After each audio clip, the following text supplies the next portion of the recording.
I'm Amanda. And I'm Peyton. And this is Keeping It Real-ish.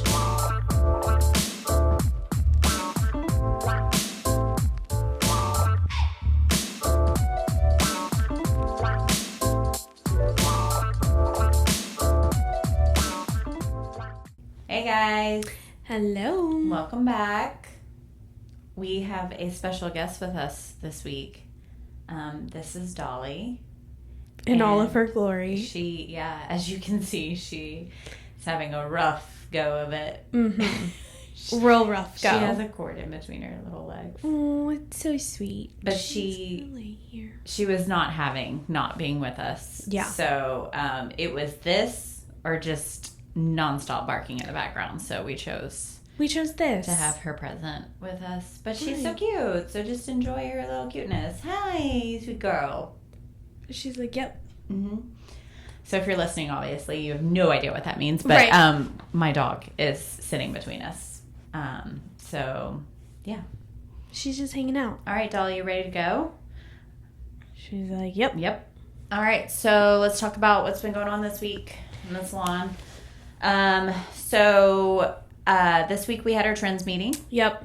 Which we talked a little bit about last week, about how we do that. So, the way it works is myself and one of our other stylists compile what we believe is going to be the upcoming trends for the season. So we went over spring and summer. How do you feel that it went? It went well. Yeah. Lots of good trends. Just a lot of good ones. I felt like there was definitely some that carried over from last time. Yes. Which is common. But I mean, it's always good. I think I even had like 2 or 3 people this week ask what we had been doing a lot of. So it's always good to go over the trends. Yes.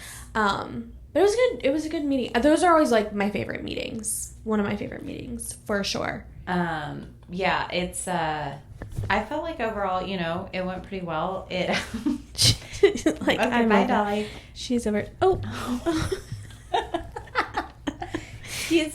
Excuse me, ma'am. Thank you. She's like, see ya. Yeah, I mean, I felt like this is not gonna work. All right, welcome back. Welcome. We had to take a little potty break. Yep. And we're back. We're back. So trends. One of the things that we've done this for like 6 or 7 years now. Yes. So one of the things that I've noticed about doing the trends is how, like you mentioned, it's stuff that's kind of, we've talked about before, we've gone over. And I think the fact that we're, trends, they also are relative to like where you are. So being the fact that we're in Houston, some of the trends that are coming around to our area have been around in other areas of the world, and they kind of like things that start out kind of more niche and then slowly like make it into more mainstream.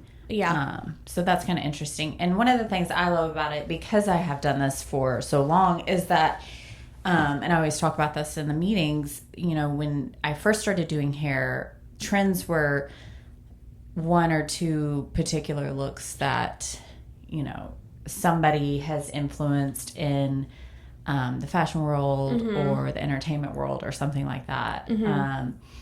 And, that doesn't always work for everybody. Right. And so what's so neat now is that there are trends across the board. So there's trends whether you want to have short hair, long hair, light hair, dark hair. Yeah. Crazy color hair. Exactly. So we kind of cover all of that. I felt like it went pretty good. Yeah. And then we did like a little like styling portion of some of like that influence. Yeah. So yeah. It was good. Always love those meetings. Those are always good. The other thing that I did this week was go to a local career fair at our local Aveda Institute. And I actually followed up and emailed my contact there afterward because I was so impressed with how they did it. Good. It was so packed with salons, which is amazing. Yeah. And I always love going just to like meet other people from around the area that are there.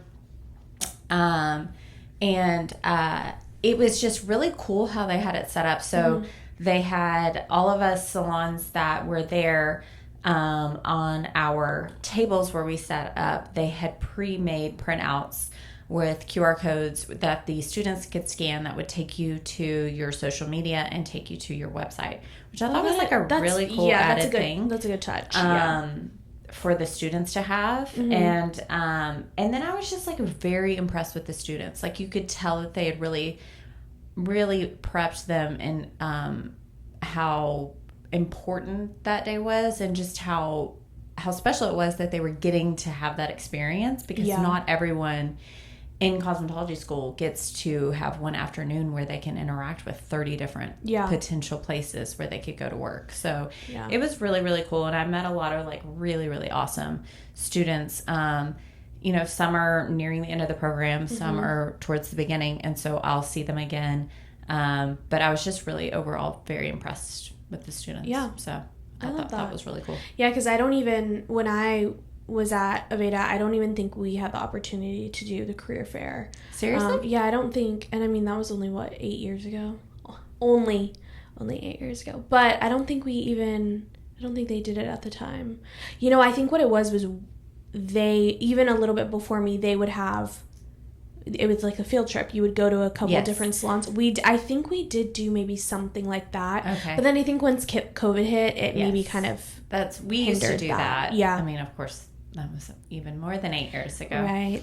But yeah, they don't really do that anymore. I wish they would. I actually think that that's a really cool opportunity. To be a little bit more like you're in kind of the environment, just to see what you would like. Because I always tell the students, like we have a very much an open door policy. So we, because we train and we always have students working with us, we usually have, you know, people around kind of observing what's going on. So I tell students, like, we allow shadowing whenever, just like message us and set it up. But you know, so we do have a lot of that, students that do that and have the opportunity to come in, but doing the salon tours, you obviously get a lot more of that. Yeah. But I love that. It was good. Perfect. So what about you? Nothing too crazy.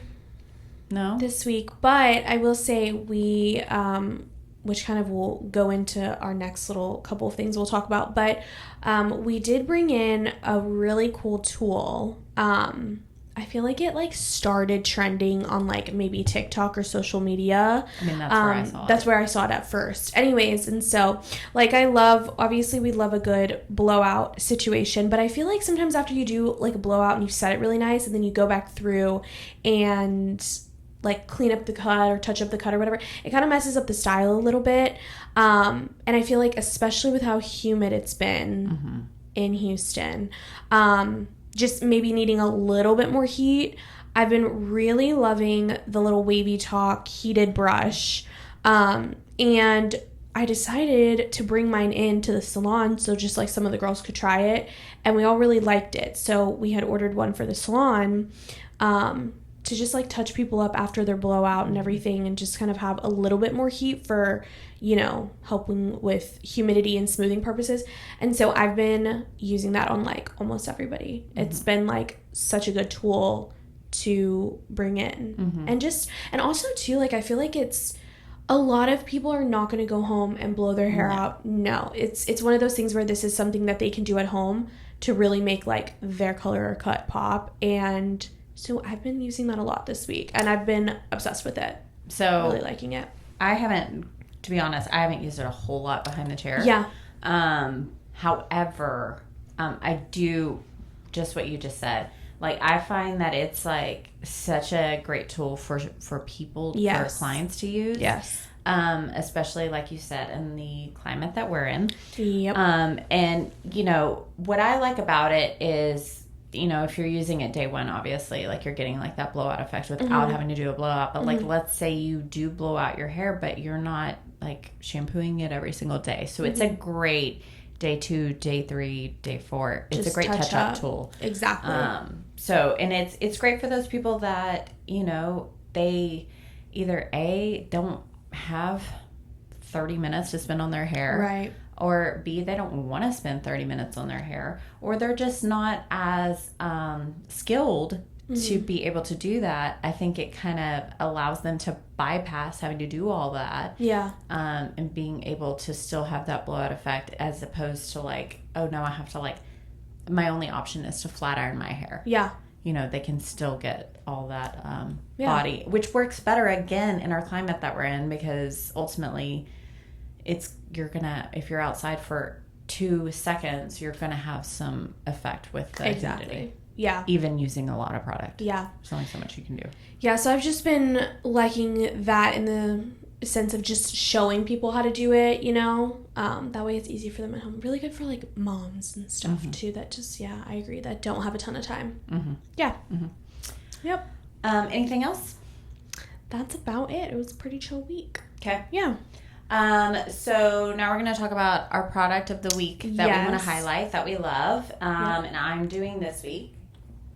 And my product this week is Amika's Perk Up Dry Shampoo Spray.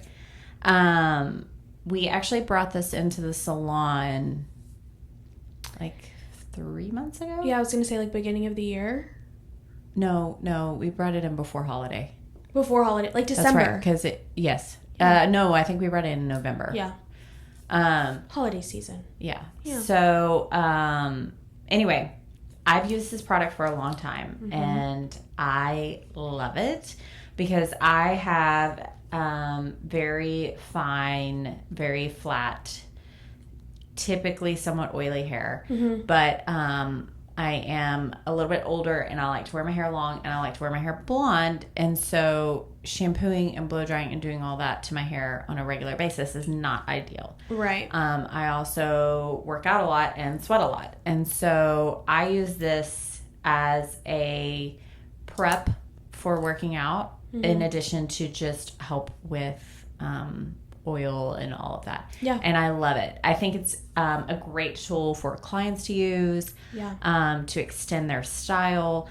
But I also think when it comes to dry shampoo, it's so important for us as stylists to train clients of how to properly use it. Right. Because I can't tell you how often I've had clients that are like, you know, they're more frequent shampooers, and they're like, I just can't do dry shampoo. I've tried and it just doesn't work. Right. And then I'll explain to them how to properly use it, and they're like, oh, I didn't know that's like how you should use it. Exactly. And then they do have a good experience with using it. So I always tell people to put it in your hair before your hair's dirty.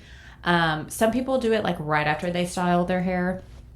I don't do that. Yeah. But you can. You could. I know some people prefer it that way, but yeah. But you want to think of it as like you put it in your hair before your hair is dirty, so it can actually absorb the oil, the sweat, all of that. But then it's also imperative that you teach them how to use it. Like this one in particular, because it is an aerosol, you need to shake it to disperse all the product all throughout, and then stay roughly 8 inches away from where you're spraying. Obviously targeting points of your hair where you tend to get more oily. For me, it's like around my ears. And then again, because I put it in when I work out, I really focus on the areas that I sweat in. And so I'll put it pretty liberally before I pull it up to work out. And then I feel like doing it like that, it allows the product to actually help absorb the sweat, as opposed to it going just primarily into my hair and then me trying to get rid of that. Yeah. So what I'll do after I'm done is then just like dry my hair, and I feel like it really makes a difference because this has absorbed the sweat and the oil and all of that. So then when I dry my hair, my hair truly feels fresh. Yeah. Yeah. So, but it is imperative too.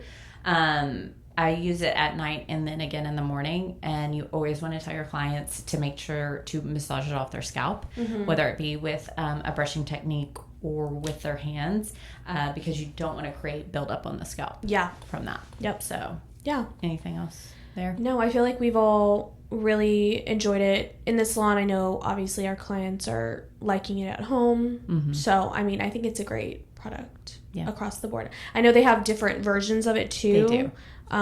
So it kind of can cater to anyone and everyone. It can. We currently only use the regular Perk Up.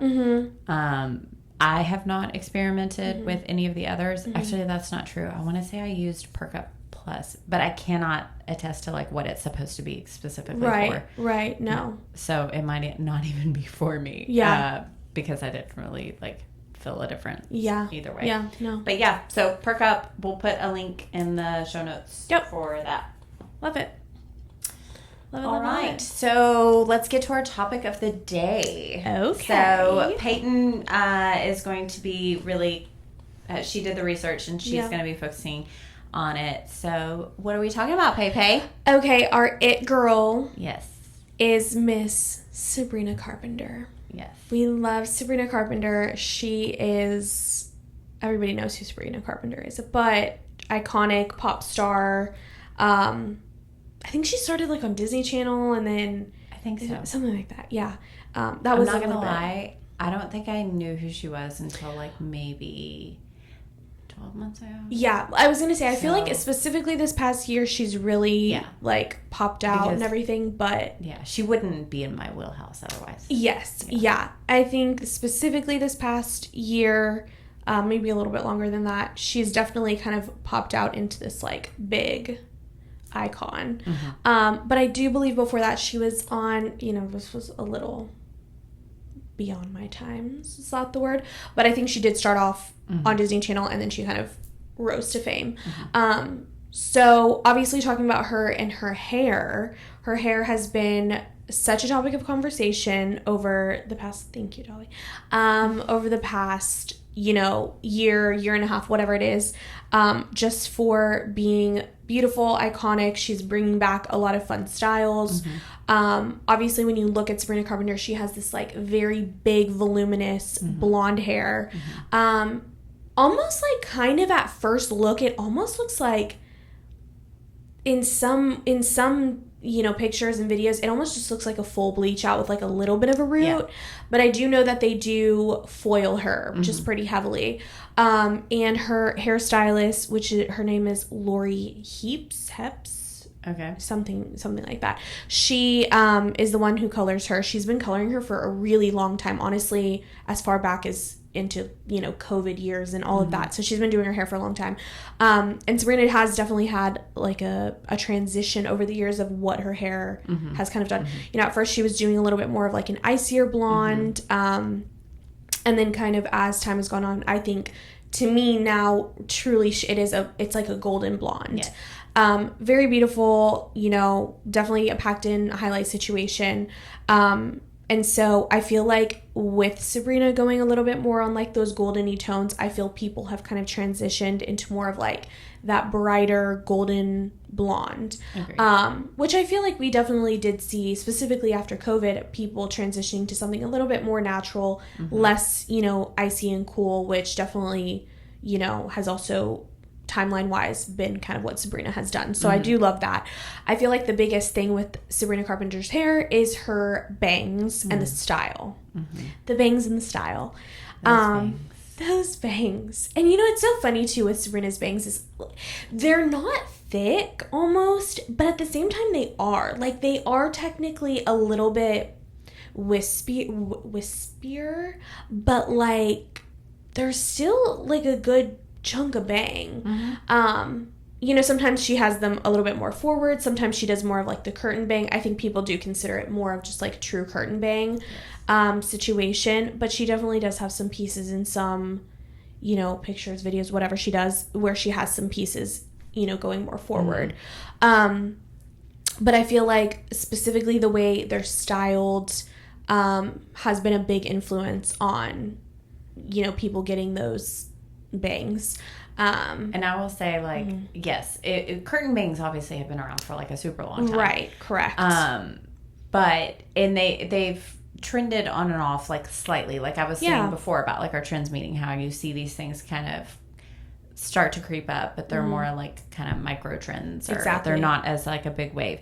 And I remember it was probably like, I don't know, 8 or 9 years ago, Kim Kardashian. Yes. It was when she had that kind of like caramelly, yes, blondie hair, and she had a curtain bang, and it kind of like slightly took off a little bit, and I feel like that was maybe like the start of when curtain bangs again have been around forever, like since the 70s, but that's when it really started kind of generating.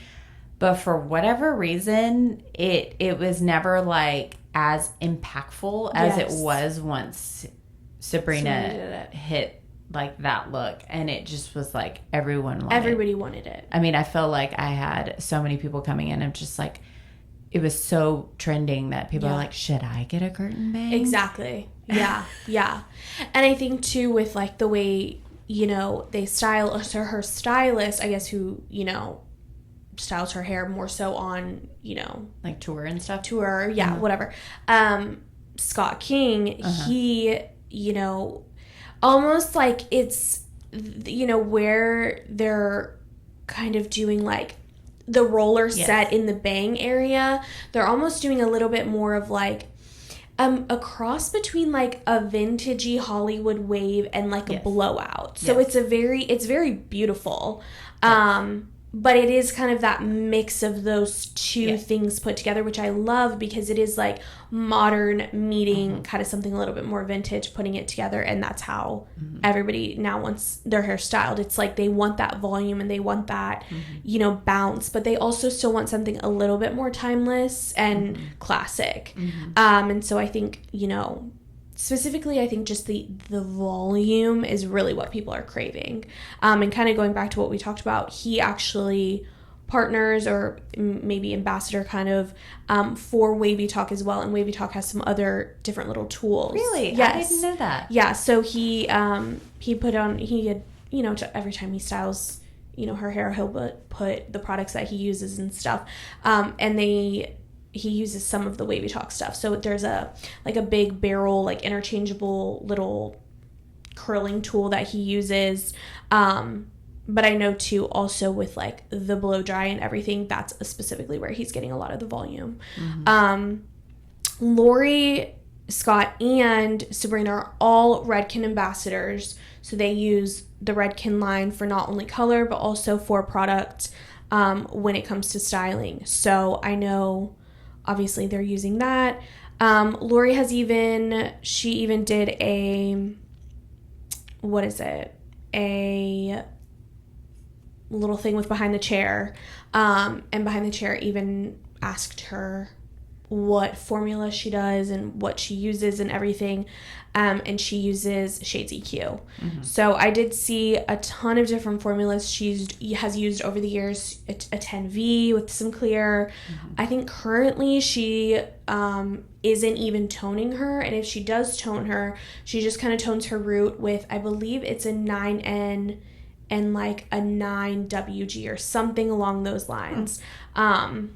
But the formula she had, you know, she lets everyone know the formula and everything, which I do appreciate as, you know, a stylist, because especially if the hair is trending, everybody wants to know what they're using. Right. But also, like you said, like those two formulas are kind of vastly different from each other. So Yeah. I actually have the 10B is obviously going to like correct the yellow in the hair, and then a 9N and then 9WG, you said? Yes. It's going to just put that neutral and that warmth back into the hair. So it's nice to know, but it also, obviously, those things are going to be determined on how the lift is. Yeah, it is. It's Redken Shades EQ. It's a 9N 9GB.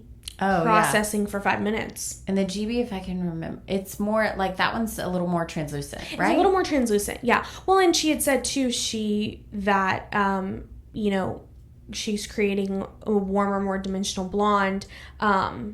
Sometimes she just literally, it's a raw lift, and then she'll just do the 9N 9GB for just a couple minutes on the root. So just to give it a little bit. Exactly. But she definitely over the years has kind of done a couple different types of blonde, but I feel like specifically right now this golden blonde is what is really, really in. Yeah, for and sure. Like back up for a second. The fact that Sabrina is become an ambassador with Redken, I think that alone speaks to how influential she has been in hair. Yeah. Because yeah, I mean, it's just, it's, you have, you know, you over the years, there's always been celebrities that become spokespeople for certain lines. Yeah. But I don't know that I can recall a time where it was ever in this kind of way. Meaning, like, you've got, like, Sarah Jessica Parker used to do, like, L'Oreal, but it was all, like, their box color stuff at home. Right. So it wasn't like she was toting their professional line of how they worked. And then you do have, like, Jennifer Aniston does Living Proof, but I would also argue that, I don't know if she's, like, an owner partner with them, but, like, it's not like Living Proof was this massive thing and then they brought in Jennifer Aniston. Exactly. I kind of feel like the two went hand in hand. And again, I don't know, she might be somehow tied in on the backside of it. To where Sabrina literally, like, you have a company approach you and be like, we want you to be our global ambassador. I don't know another time. The only other like time I could ever really think, and it's not even really similar to this, but in the sense of Chris Appleton obviously using all of his products on, you know, the people he does. And so but that's still more Chris Appleton, not the Kardashians. Exactly, right. So it's one of those things. It's very interesting. It's very interesting. Scott King has said he uses Wavy Talk Official, the Pro Fast Drying Hair Dryer, and the large curling wand from their 5-in-1 curling wand set to create her iconic blowout. I think I want to get, like, their interchangeable one. Yeah, I've heard good things too. Yeah. But no, I mean, you know, I think Sabrina's look it's so fun because it really is just, like, mixing the two of, like, vintage and modern together, still being trendy, but also, like, creating new trends. So I think that's really what makes her, like, the ultimate it girl in that sense. People have, you know, pondered with the idea of, is she wearing a wig? Is she wearing extensions? She has came out and done some interviews and never really said yes or no. She's kind of winked at the idea that maybe there was a wig involved in some senses, but definitely not. I don't believe it's a full wig. The way she just flips her hair around on stage, which I know wigs have come a long way and everything, so who knows? But I feel like, if anything, it's probably more of an extension route. And there was that one, she got, like, wet at a concert. Yes. And you could see the track from her weft. Yeah. I mean, let's be real. If people are performing on stage, walking a red carpet, being filmed for something, I'm going to throw my money on, it's a 99.99% chance there is some form of hair in their head that is not growing out of their follicle. For sure. And especially, too, when you go back and you look at some of her pictures, especially on Lori's page of when she was getting her hair colored back in, like, 2020, 2021. I mean, she had the regular amount of hair blondes typically do. Yes. You know, a good amount of hair, but nothing like this. Which I think really contributes to the fact of why, like, her curtain bang kind of became such a thing, was because you had, like, all of that movement in the front of her head and all that going on, but then laying on either side of her face, you still had all of this hair. And so it made it just balanced just right to make it really, like, obviously a beautiful look, but something that people desired for themselves as well, which I think as stylists is really important to make sure that we're educating our guests depending on their density and where their hair falls and what their hairline looks like, of, like, the realities of, if I cut this away, what everything else is going to look like. And I think, too, especially, I wouldn't be surprised if she had, like, a hybrid method of weft, but then, like, some K-tips around her hairline and everything, which I think is so important when people are bringing in these pictures. It's like, the hair that she has on her head is not all her own hair, and so we have to take that into consideration being stylists. Not to say that you can't rock a similar look, just being aware of, like, what it's going to look like. Exactly. Or maybe it opens the door to, like, I really, really like this, so let's try some extensions. Exactly. Yeah. So, I mean... Very cool. Sabrina. We love her. She made a big impact on her. She did. Let's see what she has next. Oh, my gosh. I mean, wouldn't that be a thing? And all the color analysis people always, like, change your hair to be, like a brunette. No, I would not make her a brunette. I don't think so either. I think she looks good with the golden blonde. I love the golden blonde. I love the golden blonde. I think it's beautiful on her. I mean, I think if she wanted to go like a slight bit more dimension, but I would cute. Definitely always keep her in the blonde family. Same. Yeah. I mean, but she's gorgeous. She could stunning rock anything, either way. So. Yeah. Love her. All right. Well, you have anything else for this week? I think that's it. Well, you guys can feel free to write in and tell us what you think about Sabrina's impact on our industry or what you've experienced behind the chair with it. So, yeah. Well, till next time, keep keeping it realish.